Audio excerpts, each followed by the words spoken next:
Hi, this is Shauna, the CEO and founder of Fuel Talent. One of the things I have loved most in my 25-year recruiting career has always been the stories that people tell. Stories of leadership, career choices, company ideas, and team building. My inspiration for starting the What Fuels You podcast came from being curious about people's lives and wanting to help share their stories.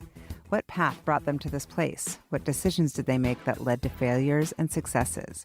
Who influenced those decisions, and what lessons were learned along the way? I hope you enjoy the What Fuels You podcast. Today's guest on the What Fuels You podcast is Scott Jacobson. Scott is a managing director at Madrona Venture Group, where he has spent the past 14 plus years helping early stage technology entrepreneurs in the Pacific Northwest build and scale their companies. Scott is on the boards of companies like Rover, Flex, and Commerce IQ, and focuses much of his energy on consumer businesses or business technologies that have a significant consumer component. Prior to joining Madrona, Scott worked at Amazon, where he did 2 tours of duty, leading product management for Amazon's third-party seller platform and working on the launch of the original Kindle. Welcome, Scott. Good to see you. Thanks, Shauna. Great to see you. Okay, so I'm hitting you with rapid fire. What's your biggest pet peeve? Well, I don't really have pet peeves. Karen's biggest pet peeve is like lip smacking, which I probably do. So I'd say my biggest contribution to pet peeves is, making noises. That's funny. Like chewing gum loudly kind of thing? Yeah, or breathing or, all those things. God forbid you breathe. That's how you know you've been together breathing. A long time. You're like, oh, God, I can hear him breathe. Yeah, I'm more of a creator of pet peeves than a sufferer of one. That's hilarious. What are 3 words that your 3 amazing boys would use to describe you as a dad? Fun, I hope. Stern, probably they would say, although I would disagree with that. And dad. Oh, I love that. Okay, Scott, what's your hidden talent? My hidden talent. I'm great at washing dishes. I know a lot of people wouldn't necessarily believe that about me, but when Karen and I were in our first house, and it was just the 2 of us, that was my job, dishwasher. So you load the dishwasher well? Wash dishes. I've had every job you can think of from when I was a kid. Folding clothes. Delivering newspapers. Like I like the working with my hands kind of stuff, which as a guy in tech and stuff, or probably maybe people wouldn't imagine. Yeah. Well, you can do that on your side jobs. Okay. Which sport would you love to compete in if you were in the Olympics? The Olympics. I love teams that are not supposed to win who win. So even though I'm not like an ice hockey player, the Americans beating Canadians, like some, the underdogs. I'm a big underdog fan. So any sport in which the Americans are usually the losers and come back and prevail. But you're going to be the athlete in it. So what sport would you have fun doing? If it's an Olympic sport, I don't know. Maybe throwing a javelin or shot put, something like that. Nice. And if you could teleport anywhere right now, where would you go and with who? Somewhere sunny because it is raining outside. It would definitely be with my wife. I would say maybe Hawaii, somewhere sunny and warm. Maybe the kids, the dog if she's lucky. Are you into the dog? I am. Yeah, I'm super into the dog. I never had a dog before, and we now have a COVID puppy, and she's great. Great for the She's family. The cutest dog ever. I saw Karen right after you got the dog, and Karen was like not into getting a dog. And I saw her, she was like a deer in headlights. I'm not a dog person, and now of course she's attached. That's just what happens. Yeah, she's been great for our family. That's always what happens. Yeah, I love it. Okay, so I know you're from Deerfield, Illinois. Tell me about Deerfield. I've never been there. I've been to Chicago. It's only once. Yeah, it's a suburb. It's called the North Shore. It's a suburb of Chicago. It's a very, it's just sort of a nice, easy place to grow up. Kind of like Seattle in that everybody's friendly. You can ride your bike at any time of the day. I don't know if everybody left their doors unlocked and the cars unlocked, but it was definitely a safe and fun place to be. And we lived there most of my life, a couple of years on the East Coast, but that was until I met my wife. That was kind of all of geographically where I've been. Yeah. And did you think that you were going to end up there? Like if you hadn't met Karen, would you have, is that a place that you would want to raise your kids? I love Chicago in late spring and in the fall and in the early summer. It's like New York. Yeah, I don't love the, wind chill off the lake. I don't love the humidity. And so I probably would have ended up in California. I think, I went to grad school down there and I probably would have stayed if I didn't have reason to come up here, but super glad that I did. Yeah. And did you go to private or public school? Public. Great public schools. Were you interesting, like all of the schools in that area are good? Certainly where we lived. Yeah. And were you into school? Obviously you attend Northwestern, so you had to be pretty good in school, but was school kind of something that came easy for you? Yeah. I feel like I wouldn't say I peaked, but I sort of became more serious about school as I continued to do school. So I don't know that I took it too seriously in sort of high school and then college a bit more. And then by the time when I got to grad school, when I should have actually not really cared about it, I was probably did the best that I'd done all through the way. But I always enjoyed school. To me, it's more about learning ways of thinking, and versus learning specific things. I think a lot of people, you can get a lot of knowledge from reading books, and I like to read. But learning ways to think is, at least for me, what I got the most out of school. Yeah. What kinds of things do you read? Are you reading a lot right now? Like these days? I try to, but with 3 kids and a job and a half, and and a dog, and a wife, that's harder. Probably more. Like I would imagine a lot of people, books on tapes, podcasts, et cetera, just because, when I'm driving or working out or whatever, you can kind of enjoy that.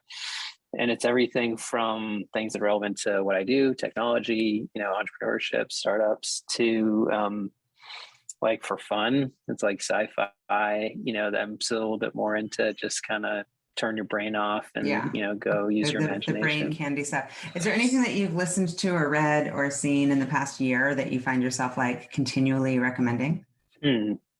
That's a good question.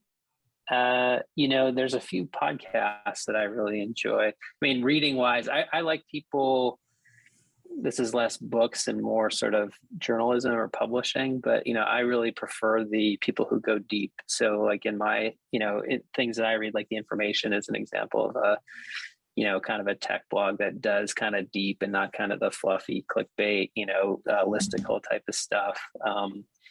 Ben Thompson, Stratechery, I don't know if you read that blog, but he's super deep and kind of a deep thinker.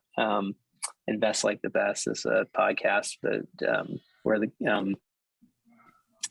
his name's escaping me, but the host, who's great, just has some really interesting people. I like to listen to, I like people's stories. I'm sure it's kind of part of why you did this podcast. Oh my God. It's like, I'm obsessed with people's stories. Yeah. And as I get to hear them all, this was like what drove me to start this. I'm like, I get access to really interesting, cool people. And sometimes I'm like, it would be so cool for other people to hear this. And whether it's if it's a CEO or if it's an investor, and people are just have this impression or they're kind of intimidated. And then you're like, this is just a cool person loves Run DMC. Yeah, so I enjoy that. Have you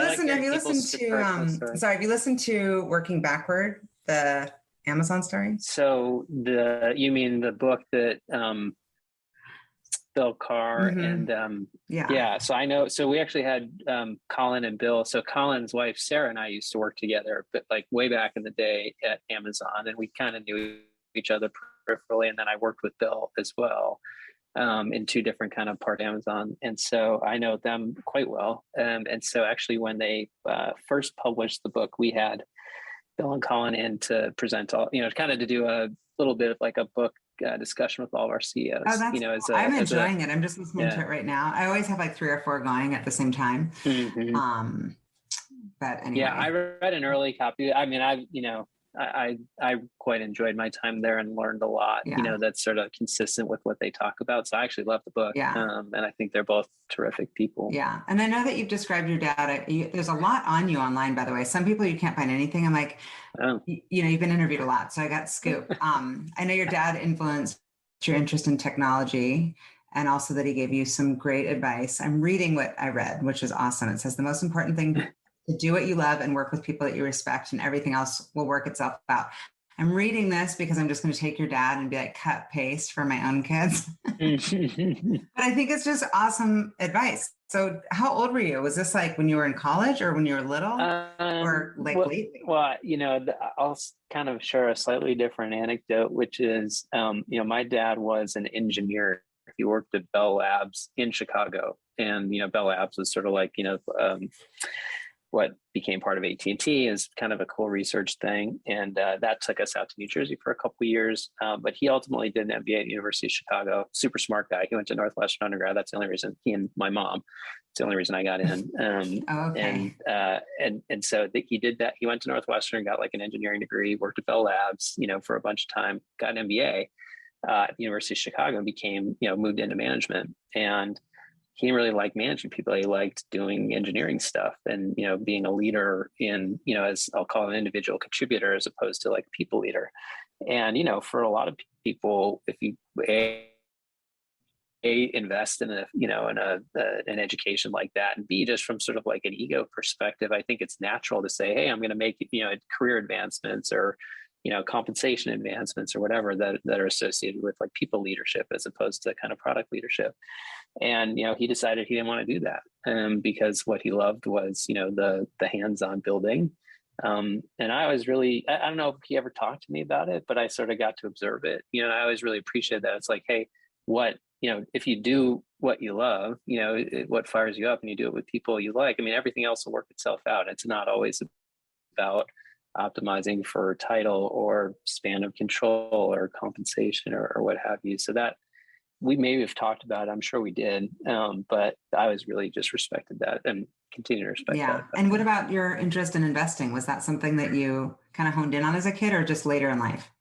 I had not intended to be a venture capitalist. And I don't think of myself per se as an investor. My partner, Tim Porter, who, he and I were classmates in grad school. And I went to Amazon to build stuff, and he went to Microsoft and was in corporate development and strategy. And I was working on the original Kindle, and that was about to launch. And I thought, hey, it'd be cool to try to build stuff, outside of this great platform. Learned an amazing amount of things at Amazon, but it's hard to know if you're any good when you've got the power of that platform. Like if you didn't have it. And so I called Tim, and he had just joined Madrona, and I said, hey, you guys see all the cool companies in town, and I think it'd be interesting to join a startup. Can you make some introductions? And so he did, and he said, hey, it's and I had been transparent with the folks that I work with that I was going to kind of look at what was next for me, including outside of Amazon, and they're very supportive of that. And so he also asked me to look at a company that they were, an e-commerce related thing that they were looking at. And so I gave him some input. And then it was just sort of serendipitous. There was a person at Madrona who left to go join a later stage fund down in, I think, San Diego, and they needed a backfill. Oh, and, that's crazy. I've never heard that story. You're like, and here I am 14 years later. Yeah. So we kind of had this kind of bidirectional agreement where, even though I was interested in startups, it's not worth, a firm hiring you for 6 months and then, you disappear. And right. So, and likewise, I didn't know investing was for me. And so we sort of made a 2-year commitment to each other. And, I actually thought it'd be a great opportunity, even if I was going to join a startup, just to learn. Totally. Well, being on the other side, how to raise funds, all of it, just that's an incredible way. And you also have an awesome foundation. Working in New York for so long, recruiting for alternative asset companies, there is that kind of like, strong college, obviously, with Northwestern. And then you've got your consulting background with Accenture, which I'm sure somewhat equipped you with some skills, right? For investing and just like looking at companies through a different lens. I feel like people with investment banking and consulting experience have a really good foundation for kind of anything from there. Yeah, we do hire a lot of young folks that oftentimes have banking and consulting backgrounds, and as you mentioned, I did. I think there's a few reasons that people kind of work well who come from that context. One is there's, getting up to speed quickly, new opportunities, new industries, new categories, doing a lot of the legwork. That's what analysts at investment banking firms and analysts at consulting companies and strategy often do, right? So they context switch. They have to learn quickly. They have to become relatively expert, by gathering data and talking to people, synthesizing that and having points of view. And then, there's certainly the modeling aspect of what we do, which is a little more art than science at the very early stages. How much capital is a company going to need? Right. What milestones do they need to achieve? But in the later stages, after we've made investments and companies made progress, like how do you value a company and how do you think about, exit values and other things? That helps to be able to manage a spreadsheet, Totally. and build models and all that sort Yeah. of stuff. And people with those backgrounds tend to be quite good at that too. Yeah, and you've got that experience. So if you hadn't gotten into Stanford, because obviously people ask me, and I'm like, I don't have an MBA, but people do ask like what my opinion is as far as building their resume with an MBA. And I always say if it's a recognizable, like kind of like, holy shit, you went to Stanford or Harvard or one of the top schools, yes. But what's your advice around getting an MBA, and how did that experience prepare you or not for your career? Obviously great network, the alumni network, but how else has it prepared you? So when I was later in my consulting career, which was not very long, I got to work with some technology companies in the late 90s in the Bay Area. And, that was a pretty exciting time for tech and the internet boom. And that was kind of what gave me the tech bug. And, I wanted a context switch out of consulting. The strategy and learning about stuff is really exciting. The not getting to implement anything or owning decision making was less fulfilling for me. And so I said, okay, well, I want a context switch.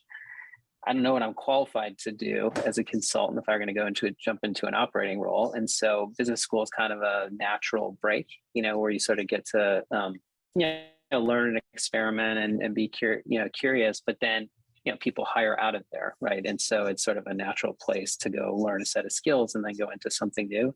I sort of wondered if it'd be interesting to be an entrepreneur, when I went to grad school. And it was an interesting time because this was 2001. And so, the world was falling a lot apart, of things didn't work out. And a lot of my classmates were people who'd started their own companies. And so I kind of came out of there thinking, well, gosh, it'd be great to learn on somebody else's dime. Learned about how to think about, again, like frameworks for thinking, how to get up, to speed quickly on new things. But I didn't really have any operating experience. And so I interned at Amazon between my 2 years of business school, and then felt like that would be a great next step to really build skills as a builder. Such a good experience. So how many people were there at the time? It was early. I mean, not early days, but pretty early. At Amazon? Yeah. I don't know. It was probably 7,000 or 8,000 in Seattle. Yeah. So it was not. I mean, it's not crazy. It was not, but so much smaller than now. Yeah, and obviously, there's been so many articles and studies around Amazon and Jeff Bezos, and people have kind of this fascination. I don't know what my opinion is as far as like, would I have been successful there, working there? Part of me is like, well, of course I would, based on how people have described it. What, I guess, if you were to start a company today, what would you take from your experience as far as the culture there? And what would you leave behind? Because we work with a ton of spin-outs of Amazon, and they've implemented a lot of the same things around recruiting, the way that they look at recruiting. Yeah. Well, that one, I mean, I'd say there's a few kind of key things. I mean, the customer centricity element and focus on customers, not competitors. That to me is sort of the golden rule. And, I certainly think about that with all of the companies that I have the opportunity to work with. And I think it's hard to argue against that. And yet there's very few companies in the world who are as customer centric, who are at all customer centric, let alone as customer centric as that company has been. I do believe in the bar raiser approach, right? Which is, at Amazon, the hiring manager isn't necessarily the ultimate decider, or at least there's somebody else with a veto power. And that's very helpful, I think, in the context of, you've got a real pain point that you need to solve, but, we need to make sure that we're raising the bar for the company. And in a company like that, which I actually really believe in for any company where it's easy to move from one part of the organization to the next, and they actually, promote that, foster that, so people can grow and build different skills. It's really important, right? Because if you don't hire somebody who meets or exceeds the bar, and that may be your problem as the hiring manager, but then that becomes somebody else's problem if they move into a different group. And so I think that, the sort of data driven, or at least data informed decision making, that really resonates with me. I'm a quant. And so data is not everything. And there's a CEO I work with of a non-tech, completely non-tech company, and I forget what he says, but it's like no data without stories, and no stories without data. Yeah. You really have to understand the customer experience, in addition to just sort of reading what the math says. But again, there's a lot of companies that don't take a data driven approach to decision making, and that's something that really resonates with me. Well, it almost feels ridiculous to not use data, because we have access, even anything. I mean, I know you're big, I've got my Fitbit. I don't know if you've got that ring but if you can kind of just hack things through the data, or in our business, we're always looking at data, but it's not the whole story. But if you didn't look at it at all, something would be wrong. It's available to us for the first time in a significant way. So tell me about your contribution at Amazon. Is there something that you're like, I feel really proud of this, or I didn't quite get to complete what I started because this bug caught me, Tim Porter, that damn Tim Porter. Well, I mean, most of my work on the marketplace, which was kind of the first, tour of duty, if you will, was on the backs of other folks. And so, I mean, there were some really neat things that were built, but it's hard to sort of look at those things again, lots of tailwinds, and say, was that compelling or wasn't it? The Kindle was neat just because it was new, and so, we were drafting off of our relationship with publishers. People knew, the content that we had, this huge customer base, but that was all new. I was responsible for a few different product related things, and these were all team efforts. So it's not like I was responsible for any one thing myself, but, we had one of the things I wrote was the spec for what's now called I think it's called KDP. It's basically the way that people can self-publish on Kindle. Oh, that's awesome. So it's like you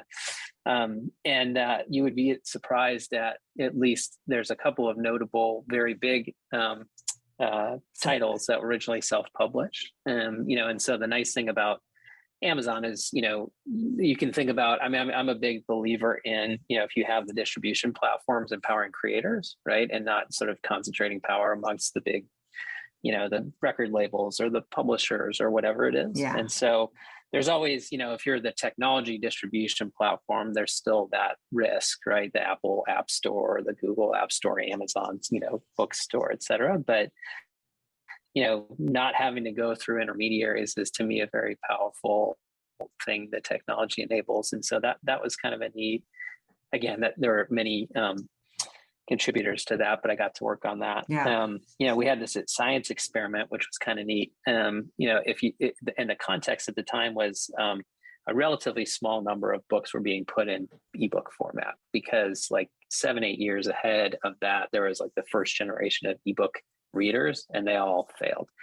And so publishers had no interest in putting things in that format. And so one of the things that I also got to work on, Amazon had lots and lots of digitally scanned books. So, you could search inside the book, look inside the book. These were sort of features on the Amazon product detail page. You could see the table of contents, read a couple passages, kind of thing.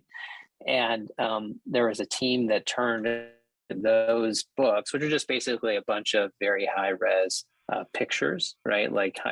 And turned them into ebooks, which was not an easy task. Yeah. And so, I don't know that we sold a whole lot of them, but, early on selection. So Amazon is all about price, selection, and convenience. And selection, meaning how many books do you have? We're competing with Sony, who had actually used the same screen technology that we did with their reader. And one of the ways we were able to win is just by having better selection. And that was a contributor to that.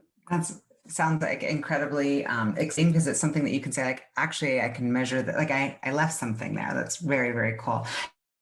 If you were to sit with Jeff Bezos today, I guess, what do you think's in his mind as far as 3-5 years out? Some of the stuff that he's involved, that Amazon has done now. Even just going recently to the Crack into Climate Pledge arena, and just you're walking in and they know who it is, and you just walk out with your beer. Have you been since they've opened it? Like Amazon's whole technology around it. It's like, who would have thought that like, oh, we're going to put books online and now this is where we are. Like, where do you think Amazon's going to be 3, 5, even 10 years from now? Yeah, well, I don't know how much time he's spending thinking about it anymore since, he's not the CEO. Yeah, I know. And but, okay, sit it with Andy Jassy. Yeah. It's a great question. I think there's some big assets that are being built, that aren't easy to see. So one example would be, Amazon is now the third largest deliverer of parcels, right? So behind FedEx and actually, sorry, I think behind UPS and USPS maybe, and I think they just surpassed FedEx. So, it used to be that Amazon delivered none of their packages and now they deliver more than half, right? And so, there's some of these assets that I think that company is particularly well suited to build are ones that are built off its scale. Right. It's already there. So they already have huge scale, and so now how do we scale that up? And then you've seen some things that are bold bets, but where they don't have, like take drones as an example and drone delivery, where, there are factors out of their control, regulatory factors, the FAA, et cetera, that aren't necessarily going to allow them to do some of those things. I'm really interested to see what they'll do with autonomy. They bought a company called Zoox, which is an autonomous navigation, car navigation thing. They're big investors in Rivian, which is not an autonomous vehicle company; it's an electric vehicle company. But they have, and they ordered 100,000 electric Rivian, delivery vans. I think that's going to be fascinating. Okay, so you framed it earlier when you were talking about Tim kind of giving you this, like, okay, let's do this for 2 years. Let's see how it goes with Madrona. What were you looking at? Through what lens were you assessing the opportunity? To be here. So, like I said, originally it was about what can I learn, and I just fell in love working with entrepreneurs. That was not something that I had the opportunity to do in my past lives.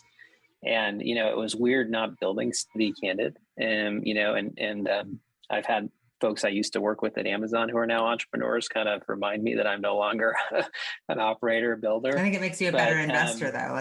Right? Well, it's something I have a passion for and I enjoy doing and have some, kind of empathy for.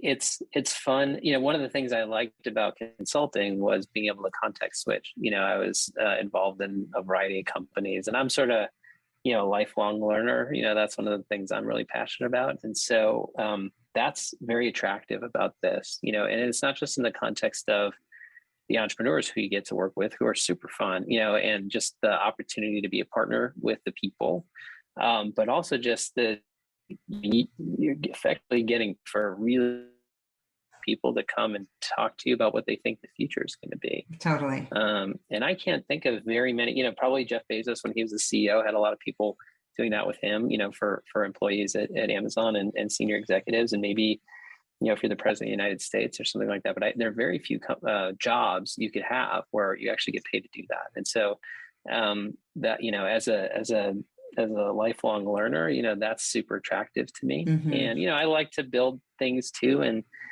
maybe we'll talk about that, but it's, I fell in love with learning and entrepreneurs. And how was it kind of different than what you thought? Like, what did you picture yourself doing versus what it actually turned out to be? I guess people would have the idea that it's more of an analyst job versus realizing that at the end of the day, it's a people job. You're connecting. I mean, you're obviously doing analysis, but there's a whole lot of connecting that's happening that people I don't think are aware of when entrepreneurs are choosing which firms to partner with. They're thinking of like the value add of the venture partner that they're choosing. Like, how much contribution as far as the product, are you going to be by my side?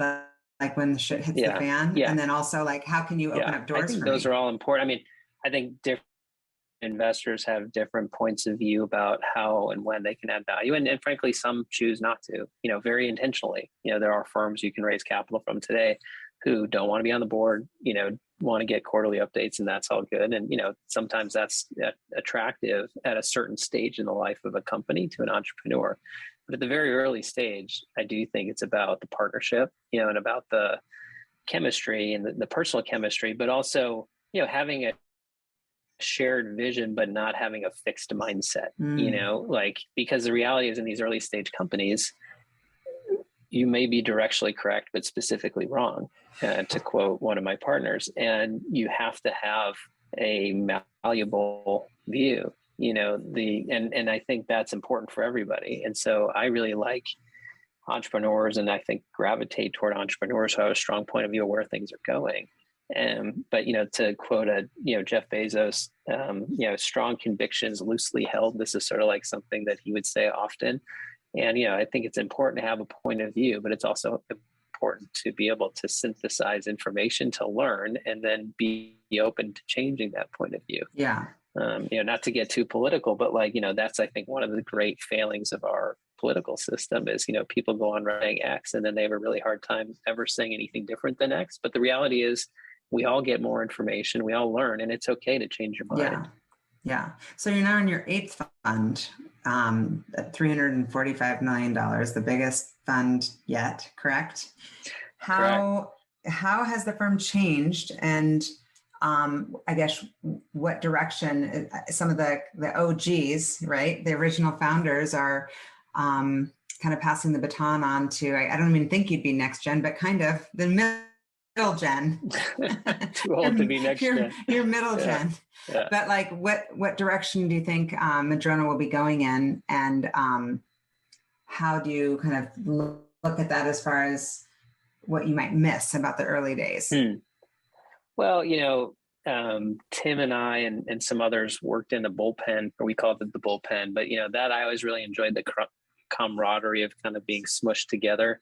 And in fact, I asked him to share an office. I was going to say, you did that by choice. Now you're there by choice. I've walked around there enough times to be like, huh? And they're like, no, those guys are like bosom buddies. They want to be next to each other. Yeah. No, he certainly, he was very gracious to accept I asked him if he wouldn't mind sharing an office. And so I really like the camaraderie. I mean, not just, the partnership with entrepreneurs, but also the partnership with our team, and that close kind of, ability to work together. And I don't think that changes as the firm grows. I mean, the fund size can grow, the number of people can grow, but like we talked about at the beginning, it's the people that matter. Mm-hmm. And so, having, you can't have as a tight knit a group when there's 4 of you as when there's, 14 or 40. I mean, I'm sure you see this in your business. Yeah. And yet, really making sure that everybody, I think we have the same view, which is like everybody we bring in should be better than we are, totally. The next. And so I think Madrona has done a great job of that. I think, if you look at the people who've joined our ranks, both in,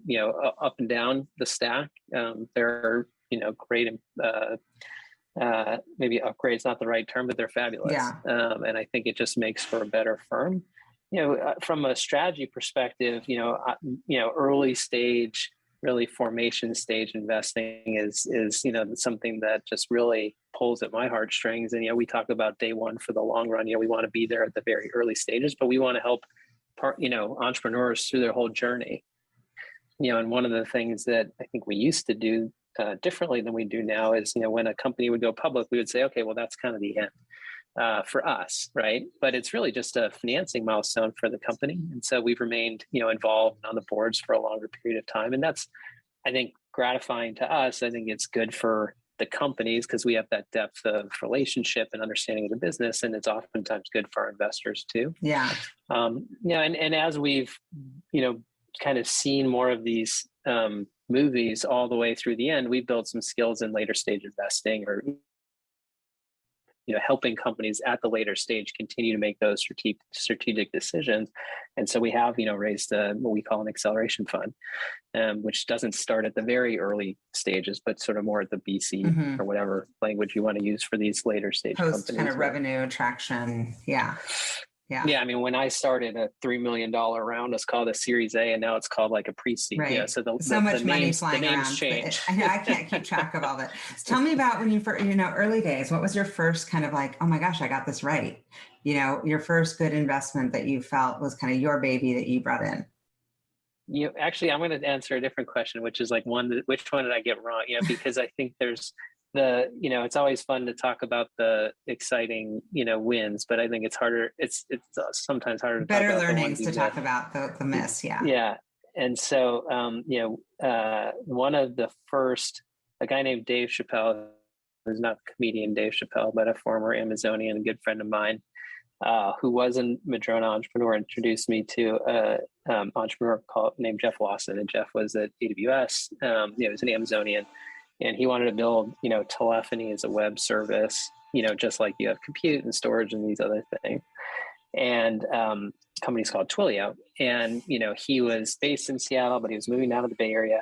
And Matt McElwain and I met with Jeff, and, he had this really neat, it's like single line of code, and you put it on a page. And there was no mobile app. I mean, this, almost maybe didn't predate the iPhone, but it certainly predated the App Store.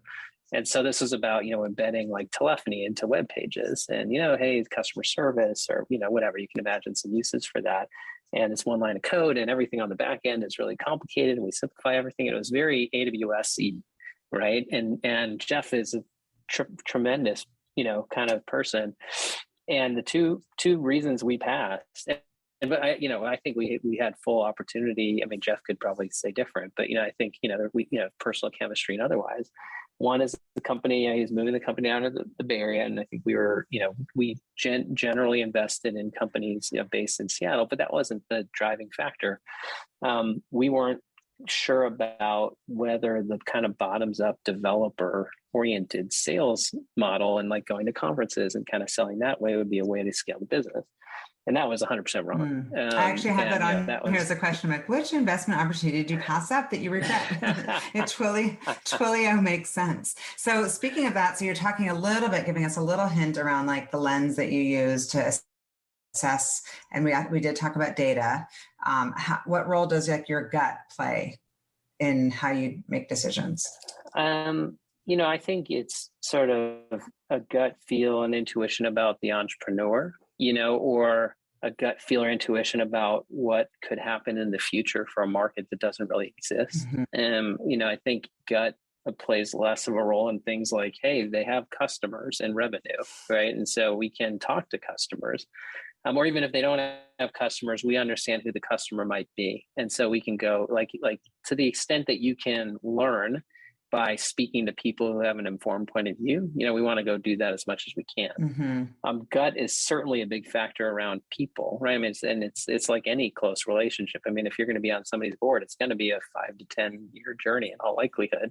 And so how well do you know each other? One of the things I'd prefer to do if possible is get to know somebody long before, we're writing a check and to build that relationship, partly because, then hopefully we have a better chance of winning because we can demonstrate our value, but also because, it's not like you get married after the first date, right, kind of thing, and in other types of relationships. And so, once you write the check and you join the board, it's sort of, you're in it for a while. It's hard to undo that. Yeah. Yeah. Trust and empathy and How many current investments do you have in the portfolio, and which companies are you most excited about? I'm not going to answer that. That's like, which is my favorite, child.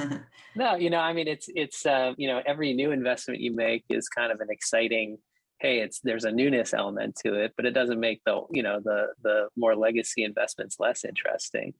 I'll actually mention a company that, may sound counterintuitive, and because it's an older company in our portfolio, and two, it's a company that really got smashed by COVID. It's a company called Peach. I think you had Nishan on. Yeah, I love Nishan. One of your, He's awesome. Yeah. So broadly speaking, in sort of the food delivery space, and but really in aggregating demand in the context of offices. Well, you couldn't be in a worse, category than that when COVID hits, nobody's going back to the office, et cetera. And I don't want to, I'm not going to mention, and I don't know if he did on the podcast, but I'm not going to talk about the kind of new product he's launching, which is, directly related, but I'd say slightly adjacent. And he and I were talking yesterday, and this is a company that's, they've been through the ringer, just to be clear.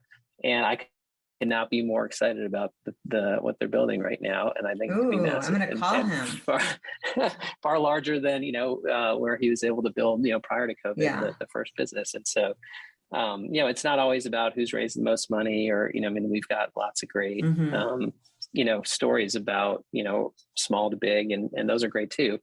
But the, near misses, that turn into something really exciting. I mean, that to me is like the best exciting. Oh story. yeah, that's a Yeah. warm, fuzzy, good story. Yeah.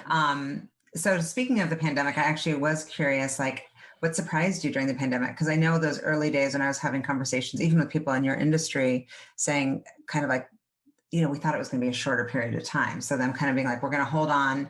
We haven't met, we're not going to invest in companies, or we haven't like spent a lot of time and met the entrepreneurs, and especially in person. And that kind of was like thrown out the window. All sorts of money was thrown in during the pandemic. We got busier than we've ever been, times like 1,000. And it was because all sorts of money was being put to use, but people didn't think that was going to happen. Yeah. So how did it impact kind of what you thought was going to happen, and how's it different? Yeah. Well, I think there's sort of two different lenses I used as it relates to our venture business. One is, are we going to make investments in companies and entrepreneurs we've never met physically in person? And as you said, I don't think we ever said we wouldn't. And certainly many of the first half of 2020 investments we made were people we met prior to the pandemic in person. But yeah, I probably wouldn't have predicted that our pace of investing would have been as hot as it was. But I think part of that is because I wouldn't have predicted that certain segments of industry, certainly technology, would accelerate in the way that they did. Q2 of 2020 was sort of a tough quarter for almost every company, independent of what you were doing, maybe with the exception of Zoom, because if you're selling enterprise software, like Zoom and Slack, they're great. Yeah, I mean, a few notable exceptions, but Q2, everybody with their budgets was like, oh gosh, I don't know what's going to happen here, so I'm just not going to write a check. I'm not going to buy that piece of software, and so everybody had a crappy Q2. But then in Q3, this is probably going to be a while, and the working from home thing works, and so in the technology sector, people's productivity is driven by their ability to use technology. And so everybody's working from home. Well, guess what? Technology and software is that much more important. And so in Q3, Q4, those things came back, right? And so and have continued to do so through the pandemic. And so, at least in our industry, say, well, gosh, that's creating new opportunities, future of work. Are we going to be in mostly hybrid, work context? Okay, well, that creates a whole new set of challenges around collaboration, which software and technology can help address, right? And so I think there's a bunch of plenty that have not, right? But as it relates to our investing, that you would be foolish to not write checks into great companies because you hadn't met in person. Yeah. And fortunately, as we sit here today, we're starting to meet people again in person, and I still think that personal touch is important. Yeah, it makes a huge difference. So during the pandemic, tell me, like, you got a dog, and did you also start this? Tell me about this garage that you started. I know you're like a car guy, but tell me about this garage. How did you come up with the idea for your recent endeavor? I like the beauty. I'm aesthetically, I enjoy like old cars. I just think there's something about old school. This is not a great analogy, but I compare it to movies. Every movie, with some notable exceptions, but pretty much every movie's ever been made. Like, they've already been made, and now it's just a question of like, what's the variation that somebody's going to bring. It's like an old trope, but they're going to put it into some new, just based on a formula that somebody else came up with. And I kind of feel like that's what happens with cars. There's new technology and there's new, but from a design aesthetic, and there's sort of this kind of sad, wasteful component of how people use cars, right? Because you've got all this sheet metals, all this work that goes into making these things. They're perfectly great. They just kind of need new drivetrain, things to make them safe and modern. But there's no reason to throw away, all this work and effort and energy and put into the old ones. And so I like new cars too. I'm sort of a car, I'm into cars, but I really like old ones. And I really, what resonates with me is the opportunity, beautiful and work just great. They're just old and need a new engine, or they need a new suspension. They need like a little zhuzh. Yeah. And so that's kind of something that's really fun and interesting and exciting. And so I have a really great guy who runs it, and it's kind of just getting off the ground. And so, I'll go over there on the weekends or a Friday night, and, he can teach me how to weld or, do things with my hands. But, it's called Scoville Motor Works. And I'd spell that for you, but nobody needs to know. It's really only my friends at this point who are sort of customers. We haven't really, we have a lot going on, but it's pretty much all people that are close. And so at some point, as we start churning out product, we'll probably have a broader aperture. But it's kind of surprising how many, I don't know if it's like nostalgia or whatever it is, but like how many people are really into this thing that my dad drove when he was, when I was a kid, or gosh, I had a poster of X on my wall. Actually, 3 of our clients are women. It's not a guy or gal thing. Yeah, it's like a car person thing. Lots of people have passion for that.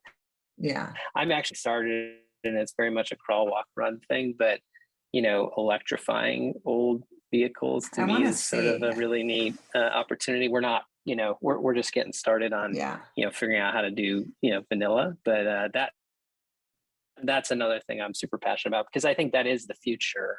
But there's no reason you can't do it in this beautiful old. Yeah. And so if there's a car that you would invest in right now, as far as like a long-term investment.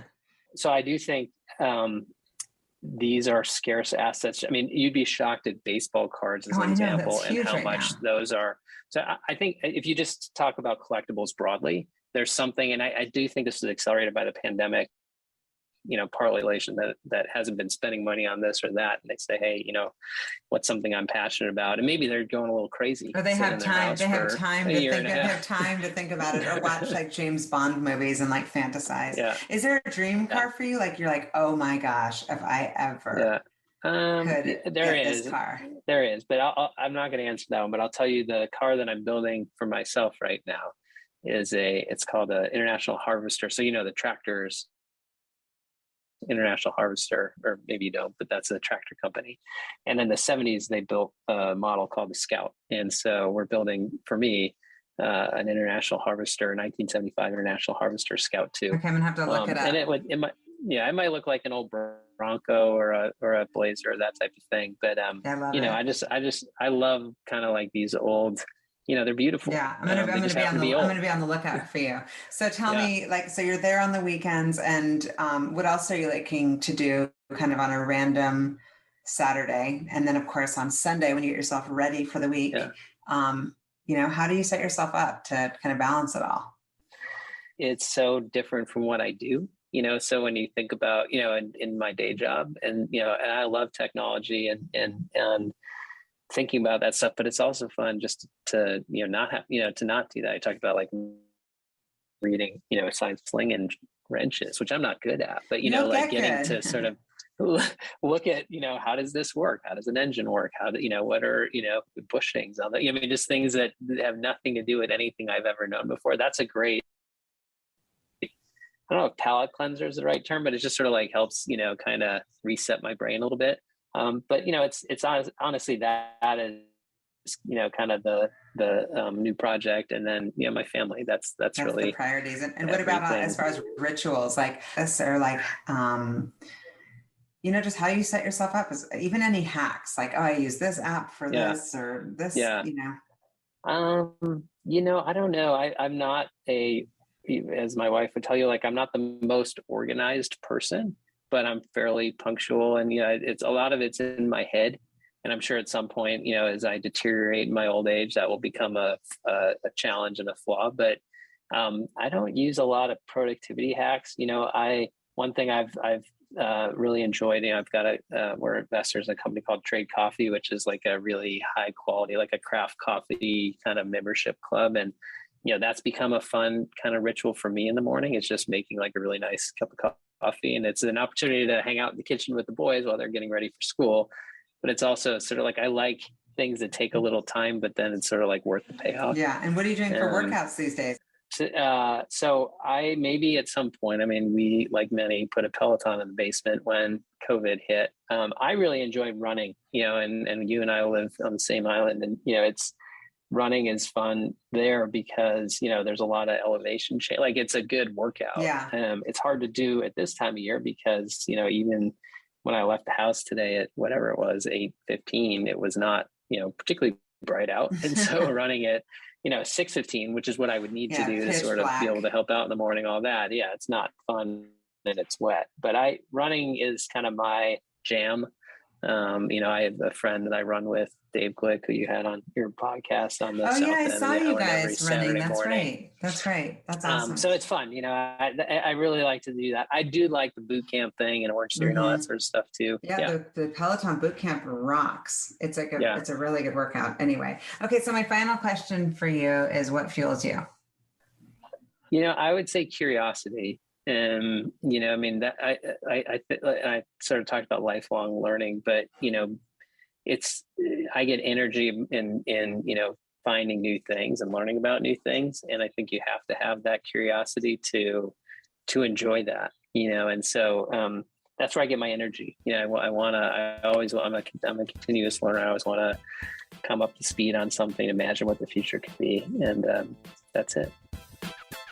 Thank you for listening to the What Fuels You podcast. Be sure to subscribe, rate, and review on iTunes, Google Podcasts, or Spotify, and follow us on social media to keep up with the latest news and episodes. You can also contact us at podcast@fueltalent.com to provide feedback, ask questions, and share topics or guests you would like us to cover in the future. We hope you feel inspired by our guests and that we have helped fuel your day. Join us next time for another episode of What Fuels You.